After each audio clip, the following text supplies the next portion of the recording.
O Rio de Janeiro começou 2020 com mais uma crise, dessa vez de abastecimento.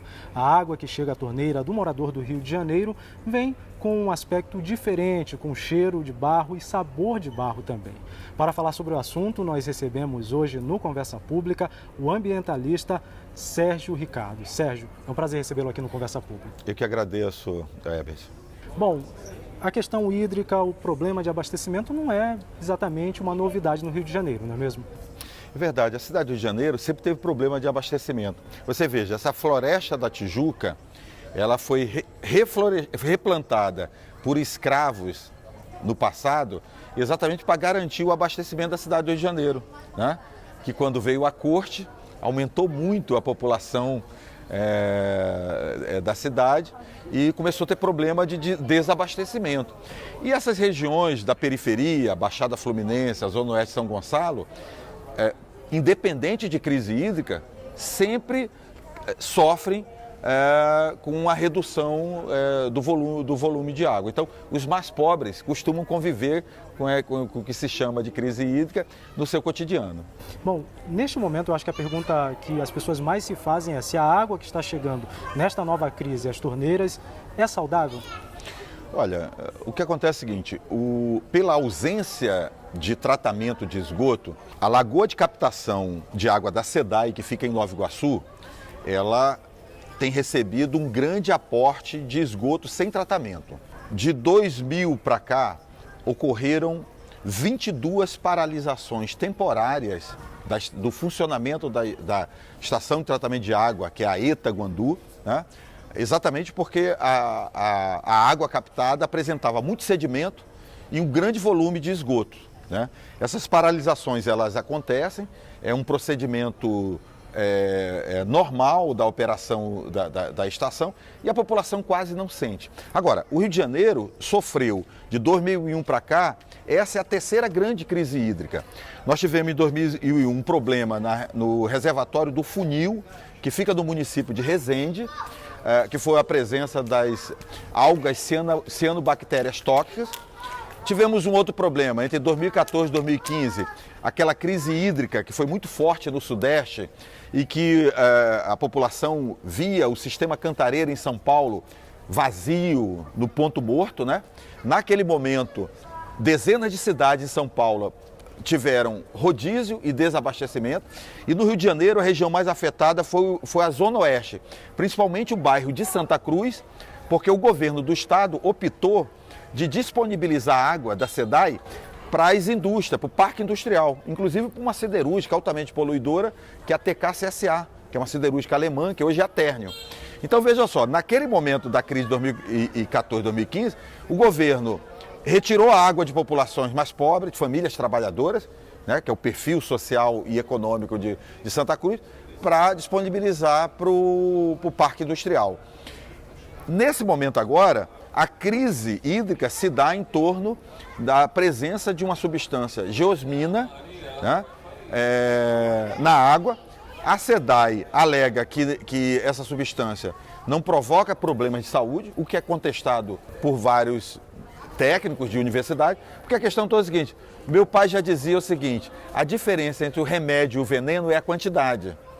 E esta semana, numa coletiva de imprensa, o atual presidente da SEDAI revelou que a SEDAI tem conhecimento da presença dessa substância geosmina desde 2004, ou seja, há 15 anos essa substância está presente no reservatório de água do Rio de Janeiro, até hoje não é monitorada e só apareceu agora porque se revelou essa crise. Então, nós estamos vivendo uma crise fruto do descaso de longo prazo, você tem razão, e a principal causa disso é o baixíssimo investimento no saneamento básico no estado do Rio de Janeiro. Bom, aliás, já que você trouxe esse assunto à tona, no final do ano passado, o governador conseguiu o remanejamento de verbas que seriam destinadas para o saneamento básico para que ele use em outras áreas, né?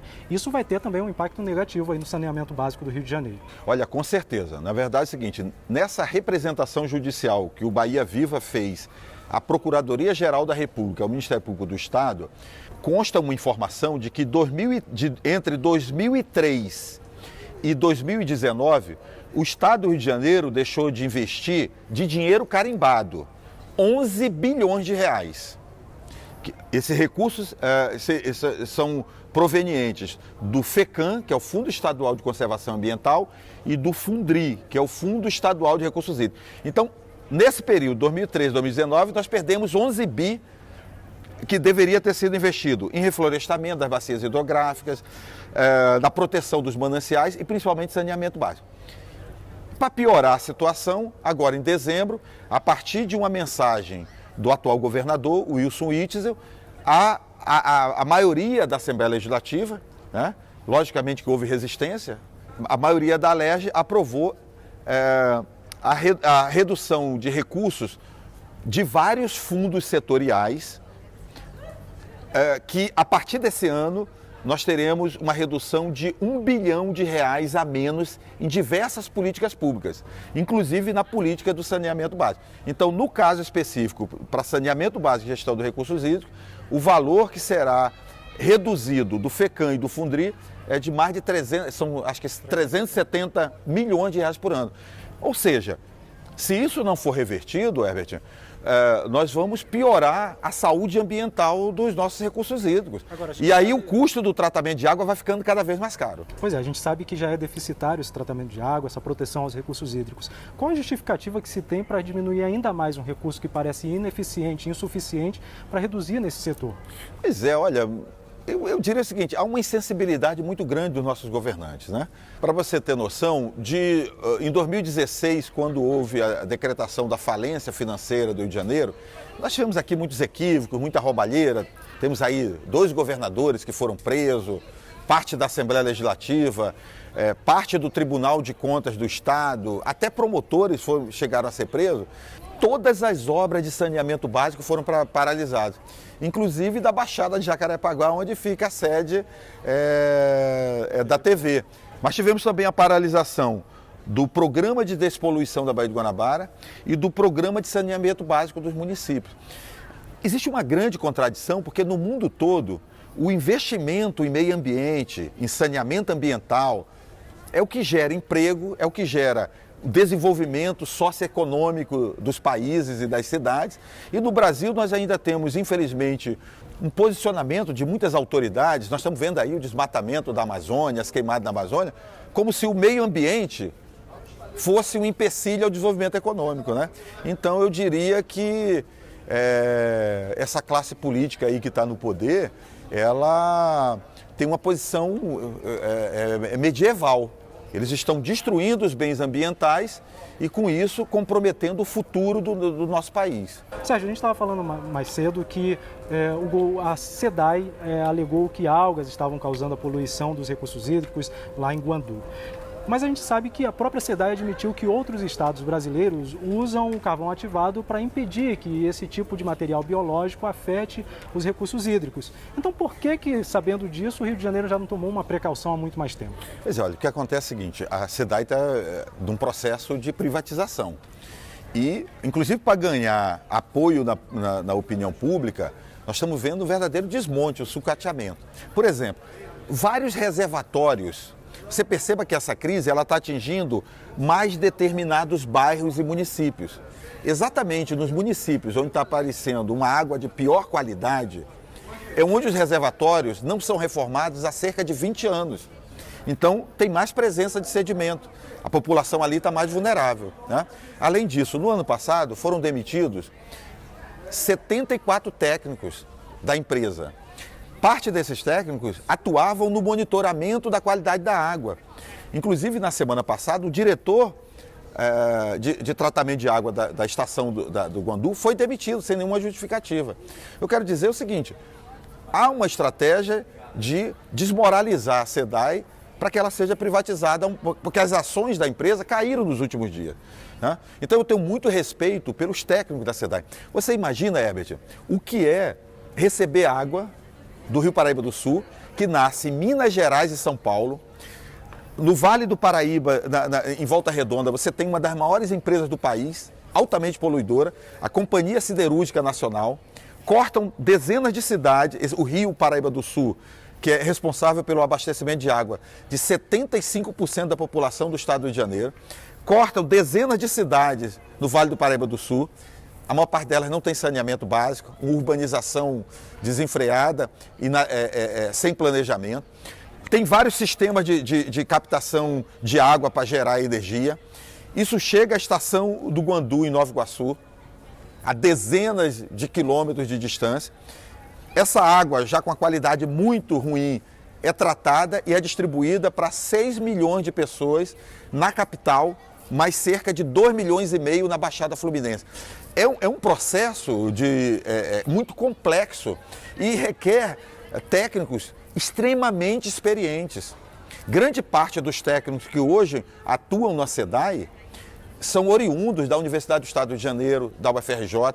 Então, com esse desmonte da empresa, nós estamos perdendo a memória técnica, porque esses servidores foram demitidos sem justificativa. Nos últimos anos, como nós mostramos aqui, o Estado do Rio de Janeiro deixou de investir 11 bilhões de reais em saneamento básico. Então significa que não tem reforma dos reservatórios, não tem ampliação da rede, né? E esse desinvestimento todo é que provocou a atual crise e as outras crises hídricas que eu citei aqui, 3 ao longo de 20 anos. Então, neste caso específico, houve uma grande omissão e uma responsabilidade, a nosso ver, criminal do atual presidente da SEDAI, porque ele não autorizou, em função dessas últimas chuvas, que houvesse a paralisação temporária da estação. E que eu já comentei contigo aqui no primeiro bloco, durante esses últimos 15, 20 anos, ocorreram 22 paralisações temporárias. Só para aqui para o nosso telespectador entender. Quando chove muito e a água fica intratável na lagoa de captação da SEDAI, no município de Nova Iguaçu, os técnicos se reúnem e tomam uma decisão, que tem que ser submetida à presidência da empresa, de paralisar ou não o sistema. Muitas vezes isso acontece e a população nem sente que o sistema está paralisado. Às vezes paralisa por algumas horas ou até por alguns dias, 1, 2 dias, 3 dias. E a partir daí, através das manobras técnicas, a empresa vai disponibilizando água, às vezes um pouco mais, um pouco menos, para determinado bairro, para determinado município. Mas o que importa é que é garantida a água para as pessoas. O que aconteceu agora, que é a origem da atual crise, né, é que o atual presidente, que defende a privatização da empresa, né, não autorizou. Então, toda a poluição que desceu ao longo do Rio Paraíba do Sul, inclusive metais pesados da CSN e de outras indústrias, lixo, esgoto em grande quantidade. Quando chove, a bacia hidrográfica é lavada. Então, desce agrotóxicos, organoflorados das lavouras. Tudo isso entrou dentro da água do Guandu. A turbidez era enorme e a poluição, e se misturou com a água que já estava sendo tratada. Veja que irresponsabilidade. Então, essa é a causa da presença hoje de odor, sedimentos na água. Logicamente que essa é a causa, digamos, emergencial, porque a causa principal, como nós já falamos antes, é a ausência de tratamento de esgoto nas cidades ao longo, e também a gestão inadequada do lixo urbano, né? Na bacia hidrográfica do Rio Paraíba do Sul e do Guandu. Para enfrentar isso, Herbert, eu fui membro do Comitê de Bacia da Baía de Guanabara, fui inclusive da primeira gestão. Nós aprovamos um plano, né, de saneamento básico para a bacia do Guandu. Esse plano, ele previa metas de curto, médio e longo prazo, ao longo de 20 anos, e o valor era estimado em R$1,5 bilhão de reais. Esse plano não saiu do papel. Ou seja, se a partir de 2004 nós tivéssemos iniciado os investimentos nas ações que foram indicadas por esse plano, que, aliás, foi financiado pelo governo federal, pela Agência Nacional de Água, ANA, provavelmente nós teríamos evitado a atual crise hídrica no Rio de Janeiro. Então, de fato, os governos têm sido muito omissos, né, em relação ao saneamento ambiental. A gente sabe que alguns rios que são afluentes do Guandu, por exemplo, Rio Queimados, Rio Poços e Ipiranga, eles são sabidamente rios, verdadeiros esgotos. Eles são a céu valões, aberto. né, São valões, na verdade. Então, a gente pode associar o crescimento dessas águas que causaram, segundo a SEDAI, a poluição do Guandu, também associar essa crise à crise ambiental? Então, com certeza, as algas, elas proliferam com a presença de nutrientes, que é o esgoto sem tratamento. Então, ao lado dessa lagoa de captação da SEDAI em Nova Iguaçu, desembocam 3 rios, que é o Rio dos Poços, que os moradores da Baixada chamam de Rio dos Porcos, de tão poluído, o Queimados e o Ipiranga Cabuçu, né? Desde 2007 existe um projeto que foi classificado como emergencial pela SEDAI, que é a obra do desvio desses 3 rios. Ou seja, fazer uma barreira para evitar o contato direto do esgoto e lixo e poluentes industriais, porque ali nós temos, a 1 quilômetro da estação da SEDAI, nós temos o polo industrial de Queimados, né? Evitar que esses poluentes se misturem com a água da lagoa de captação, que é o Rio Guandu.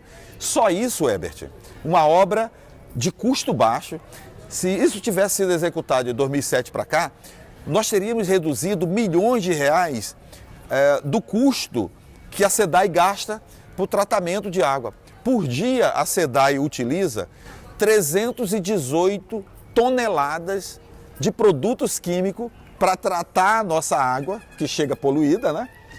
Inclusive por causa dos despejos desses 3 rios, e disponibilizar de boa qualidade para a população. Então eu diria para você o seguinte, é que o trabalho dos técnicos da SEDAI, eu considero um trabalho tipo heróico, um sistema de abastecimento complexo, que envolve milhões de pessoas, mas que tem sido sucateado durante os anos. Essa falta de investimento que tem piorado ainda mais esse trabalho. Com certeza, com certeza. O Rio de Janeiro só trata 35% aproximadamente de todo o esgoto que é produzido aqui, né? E nós temos um déficit de falta de tratamento de esgoto de aproximadamente 70% da população. De forma geral, a população do Rio de Janeiro, ela pode estar surpresa com essa crise agora, mas os governantes já sabem que isso era uma coisa que estava com os dias próximos para chegar. Né? Não, com certeza. Inclusive, aquela crise hídrica que apareceu, aquelas imagens do sistema Cantareira em São Paulo no ponto morto, naquele momento o governo federal contratou um estudo, que é o Plano Nacional de Segurança Hídrica.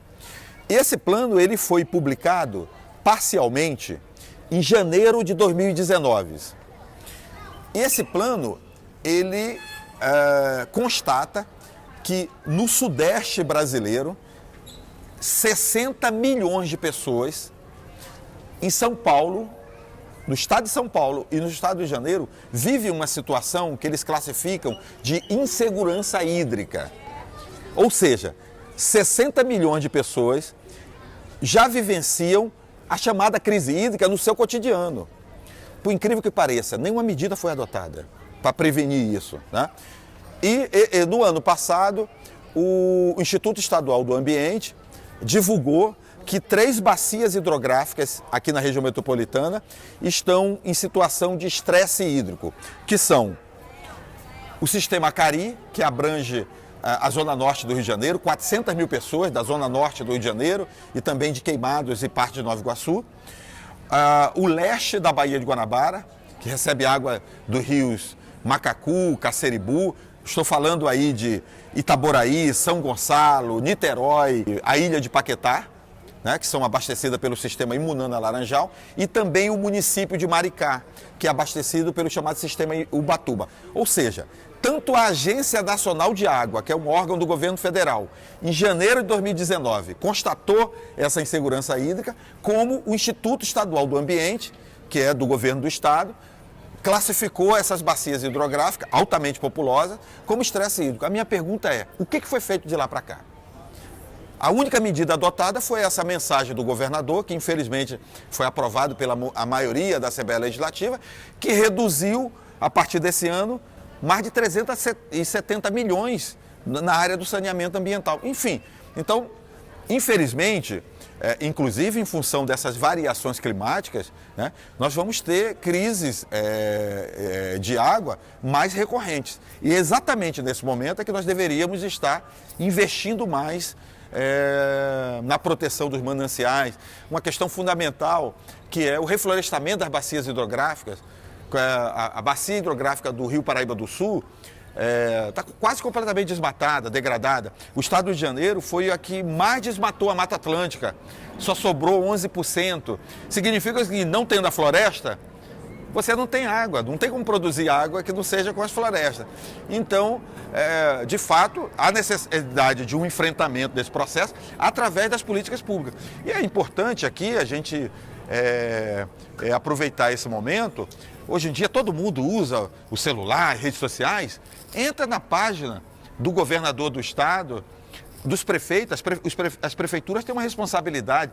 Elas são obrigadas, Herbert, a ter o Plano Municipal de Saneamento Básico. Todo ano as câmaras de vereadores têm que aprovar recursos para, em parceria com a SEDAI, ampliar o saneamento, garantir o abastecimento de água de qualidade. Então, eu acho que a gente, para além, eu diria o seguinte, os ecologistas, os pesquisadores das universidades públicas estão alertando isso há muito tempo. Eu até te falei há pouco, né? Então, na Folha de São Paulo, há 20 anos atrás, quando ocorreu uma crise hídrica dessas, a Folha de São Paulo fez uma matéria comigo na capa lá, que já dizia, a chamada era exatamente isso. O grande rio está ameaçado de ter um desabastecimento de água. Poucas medidas foram adotadas até lá. Então, eu acho que o cidadão hoje, ele pode participar. Ele pode entrar na página direto do governador, dos prefeitos, do seu município e exigir, cobrar mais investimento em saneamento básico. É isso que garantirá a saúde dos ecossistemas e a qualidade de vida que nós precisamos aí para ter o bem viver, né? Nós estamos aqui para ser felizes também. O problema é que parece que a cultura dos governantes brasileiros é realmente não dar a devida importância para o saneamento básico. Né? Olha, eu vou te falar, nós temos uma elite no Brasil, os ciclos econômicos do Brasil, eles estão muito associados à destruição ambiental. Você veja, falei da importância de não ter desmatado a Mata Atlântica, né? Ciclos econômicos aqui, da pecuária, mineração, cana-de-açúcar, desmataram as florestas, exterminaram as populações tradicionais, né? E o que resultou hoje? Nessas crises ambientais. Então, eu acho que eu não espero muito da elite brasileira, mas eu acho que o povo brasileiro, acho que aproveitando nesse momento que nós temos acesso aí às redes sociais, as pessoas precisam se manifestar. Não adianta ficar em casa reclamando ou comprando água mineral. Aliás, os mais pobres não têm dinheiro para comprar água mineral. Então, eu acho que as pessoas têm que se aproveitar e se manifestar. Nós não podemos ter uma cidadania precária, que é de 2 em 2 anos o cidadão lá vota se está certo ou está errado. Não é isso. Eu acho que no cotidiano, quem quer ter a Baía de Guanabara despoluída, praia limpa, água limpa, floresta, toda essa qualidade ambiental depende de políticas públicas. E os governantes são eleitos para isso. Então o cidadão muitas vezes tem dificuldade de participar de manifestações, de ir numa audiência pública, né? Ele pode, eu acho que, usar as redes sociais dele para, muitas vezes, tem tanto lixo eletrônico hoje nas redes sociais, né? Tanto fake news. Usar ali 1 minuto, 2 minutos, né, do dia para poder se manifestar, cobrar mais investimento no saneamento ambiental. Bom, Sérgio, eu quero te agradecer aqui pela participação no Conversa Pública, porque a gente já está quase chegando no final do programa. Queria que você deixasse uma última mensagem para as pessoas, porque, como você acabou de dizer, né, os governantes eles têm a obrigação de cuidar dos recursos, mas também a população tem a obrigação de exigir que esses recursos sejam usados de forma correta. Pois é, Herbert, você veja só, nós estamos vivendo algumas crises ambientais, sanitária, hídrica, na escala global e na escala local, né? E nós temos uma economia que se reproduz da destruição ambiental. E hoje o cidadão ele precisa entrar nesse jogo, cobrar mais das empresas para terem responsabilidade social, né? Não contaminar as baías, as lagoas, os rios. E principalmente cobrar dos governantes. As pessoas são eleitas para isso. Elas têm uma responsabilidade. e isso só se dá a partir da pressão da população. Quero agradecer a oportunidade de estar aqui novamente aqui na nossa TV. Bom, eu que te agradeço. O Conversa Pública de hoje vai ficando por aqui. Obrigado por sua participação e até o próximo programa.